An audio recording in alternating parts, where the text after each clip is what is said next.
presented by Magahiya Music। अगमाई गलिए घुमा दिन अनिल भैया ना के अगमाई इन खर पदवा कै सुना मुखिया सिटवाना। Music by PM Bihari। सनौता panchayat से अब के ना खाजी तई हाजी अब की ना भूलई हा। सनौता पंचायत से अब के ना खाजी तई हाजी अब की ना भूलई हा। अनिल भैया के जीतई हाजी अब की ना भूलई हा।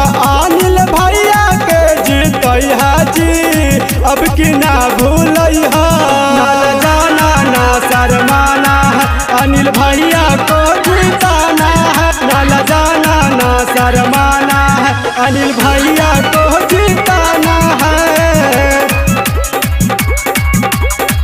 500,000 के भैया फेरा में ना रही है। गरीब के नेता अनिल भैया के जीतई है। भैया के जीतई है। 500,000 के भैया फेरा में ना रही है।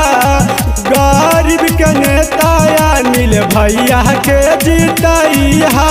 माजा दूर किसनवा सबके कारी पारा नमवाजी अब की ना भूलई है। अनिल भैया के जीतई हाजी अब की ना भूलई है। अनिल भैया के जीतई हाजी अब की ना भूलई हा। अगमाई गलिए घुमा हाथ नया अनिल भैया ना कि अगमाई गलिए घुमा हाथ नया अनिल भैया ना कि अगमाई उन खर पदवा कै सुना मुखिया सिटवाना। सनौता पंचायत के नेता हाथिन ईमानदार जी इन खसनी मनना है कोई उम्मीदवार जी कोई उम्मीदवार जी। सनौता पंचायत के नेता हाथिन ईमानदार जी इन खसनी मनना है कोई उम्मीदवार जी। गरीब के बेटा हाथिन लाजिया बचई हाजी अब की ना भूलई हा। अनिल भैया के जीतई हाजी अब की ना भूलई हा। अनिल भैया के जीतई हाजी अब की ना भूलई हा। अनिल भैया जिंदाबाद जिंदाबाद जिंदाबाद। नून रोटी खाएंगे अनिल भैया मत घबराना। सनौता पंचायत के मुखिया कैसा हो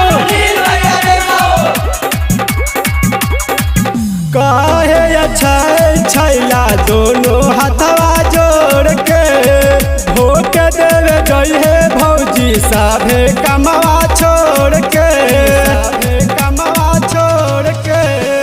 काहे अच्छा छैला दोनों हाथवा जोड़ के भोट देवे गई है चाची साभे कमवा छोड़ के। मनोज भैया कारे पर तो पूरा तोरा सपोटवा जी अब की ना भूलई है। अनिल भैया के जीतई हाजी अब की ना भूलई है। अनिल भैया के जीतई हाजी अब की ना भूलई है।